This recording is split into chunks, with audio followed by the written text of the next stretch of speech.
Good evening, everybody. I am doing a review on Wine's outdoor wired 2K camera, and this is it. This is how it looks. As you see, it still has the little bitty screen protector on the lens and everything like that, and it really goes mounted like this.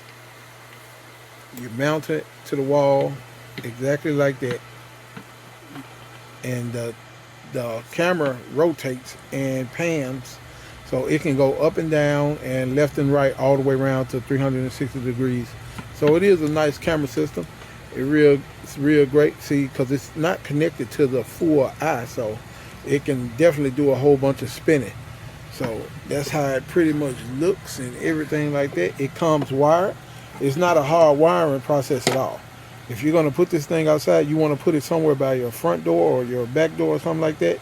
And that's where it's going to go. It's going to plug into that. See, you got plenty of wire for it.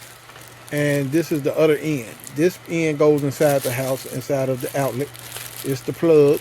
And then you connect those two ends together, a female and male end. And then you plug them up like that.